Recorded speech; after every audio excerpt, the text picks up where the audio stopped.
This is a message, and we're going to talk now about BRICS Pay, which is going to be the world's PIX for everyone.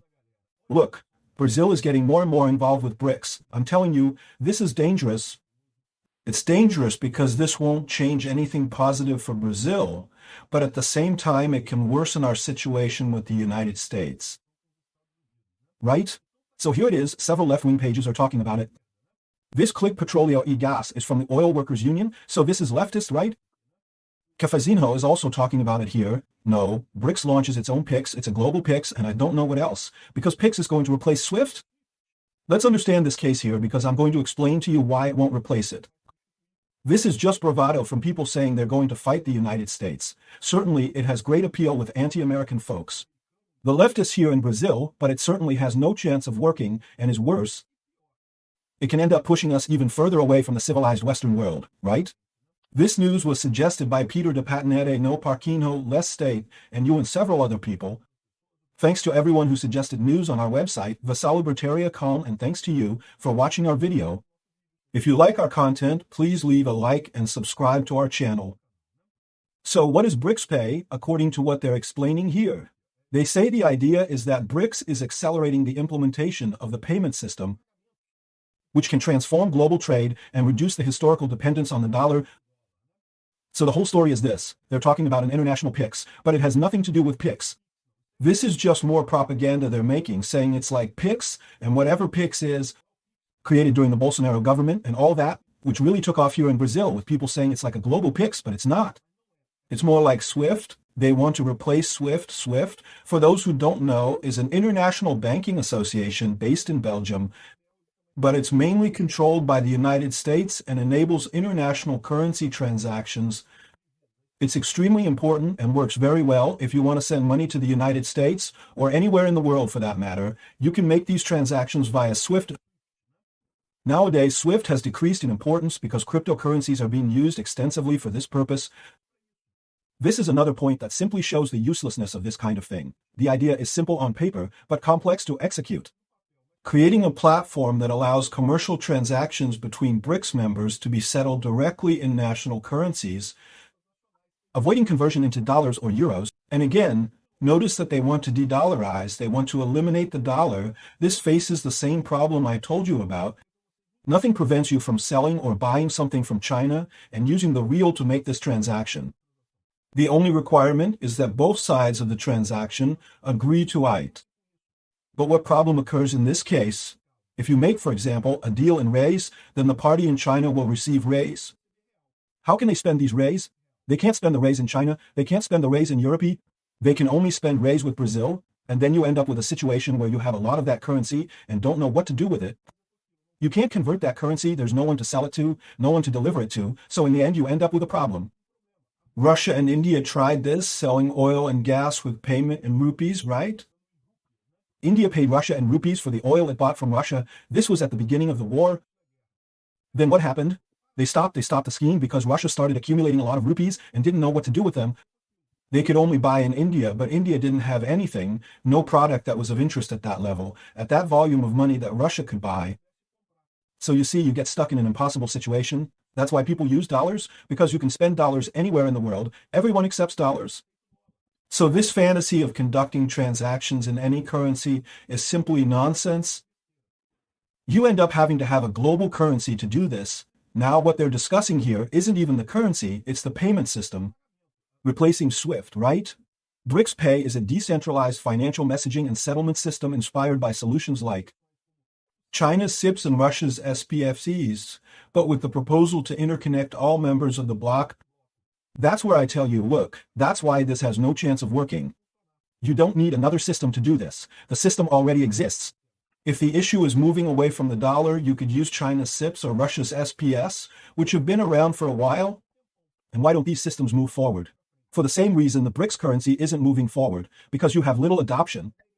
You end up with something it's limited. That payment system only works in those few countries. Ultimately, this system ends up being a victim of the same network effect that guarantees the dollar's position as the main currency today. Most people already accept the dollar, so it's better to conduct transactions in dollars. Everyone benefits from conducting transactions in dollars. You can spend dollars anywhere in the world without a problem. BRICS currencies you'll only be able to spend among BRICS members. People will always prefer to make transactions in dollars to have more freedom. This system would function as a secure channel for banks, businesses, and governments to make international payments using currencies like the real, yuan, rupee, ruble, and other BRICS currencies. And again, it falls into the same problem. BRICS currencies are more limited, so you get less value from them. At the end of the day, when given a choice, people will always prefer to make transactions in dollars. And you might ask, why is SWIFT more widely used? Why is the dollar more widely used at the end of the day? The situation is very simple. The United States has the largest and most stable economy in the world. It's a democracy with peaceful transfers of power. The previous administration was Biden's, now it's Trump's. We don't know what the next administration will be. But they tend to maintain economic consistency. I'm not saying they're perfect. They also print a lot of money and make many economic mistakes. But they tend to maintain this stability much more than China and Russia.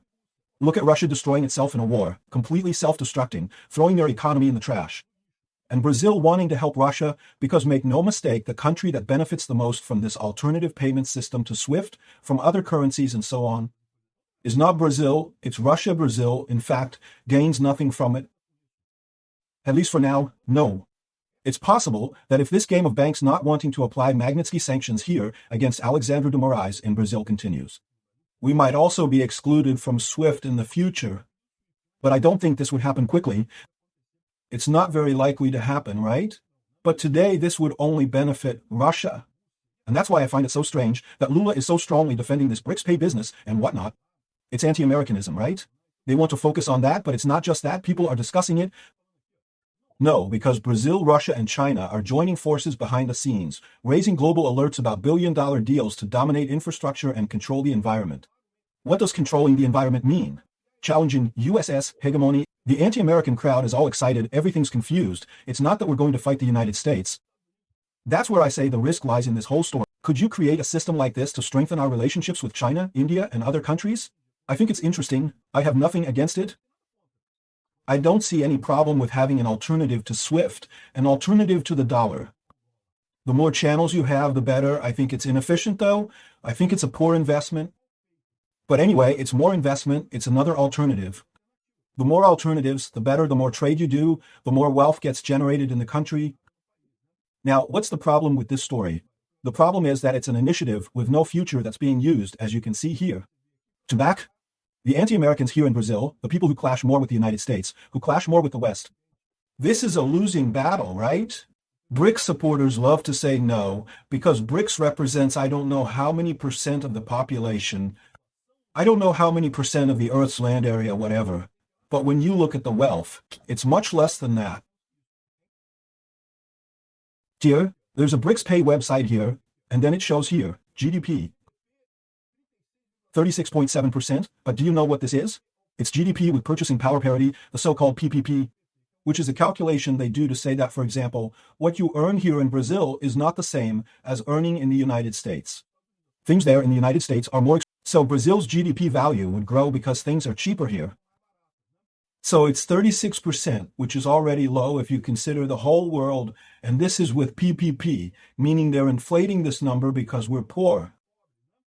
Just to see the damage we would be doing to ourselves, we would be giving up 60% of the world's economy, actually much more, because Europe, the United States, Australia, the Western world, the civilized world, has much more money than this bunch of countries we're allying ourselves with here. On this website, they have a lot of information. Here, whatever, very praising, talking about sovereignty, sovereignty, sovereignty. Hey, look, it's logical that people would say that, right? Not because it's cooperation, they're putting the BRICS payment system here. It's funny, right? They talk here about credit cards and all that, but credit cards nowadays all use SWIFT, right? Even Chinese cards, right? Anyway, they put a bunch of stuff here, a bunch of nothing. In the end, it's a bunch of projects that are more propaganda than anything serious. That's the essence of BRICS. I've told you before, BRICS is nothing. It's an illusion. It's just a mechanism for anti-American propaganda, nothing more than that. There's no real commercial, military, or any other kind of cooperation. Brazil, for example, with this dispute with the United States, gets letters of support from BRICS members, yes, But in practice, no one is going to do anything because no one can afford to pick a fight with the United States. In other words, BRICS is a useless bloc, and all BRICS does is provide a platform for anti-Americans to pick pointless fights with the United States. Does that help us in any way? I'm not saying we should always follow the United States. There are things I criticize about the United States too. I think there are valid criticisms of the American government and many other things. But does the idea that fighting with these people helps Brazil? It doesn't help. People here keep creating this thing that has no practical use. It's the same situation with BRICS and this BRICS pay. They're developing something that is going nowhere, that has no advantage. BRICS is nothing today and has no chance of becoming anything in the future. Because, as I explained to you, the member countries are very similar, they are not complementary. And China and India, for example, are enemies. They will never reach a real agreement between China and India in the end. Even China and Russia, which are both communist, the truth is they have always had very significant historical enmity. In other words, BRICS pay is the same situation as BRICS. It's propaganda, an illusion that is going nowhere, but it's worse than that. Why? Because it could end up distancing us from the West. In other words, it's an initiative that has no chance of generating much. It's going nowhere in the end because the network effect is very strong. Nobody is going to use this garbage, and more than that, it's highly detrimental to Brazil and to businesses here in Brazil because it will create this confrontation between Lula and Trump and will further damage the Brazilian economy going forward. It's the idea that everyone has known since '64. Anti-Americanism is the path to communism in Brazil. I hope we don't reach that point, that it stays just empty threats here. Nobody takes it seriously here. Let's not go beyond that.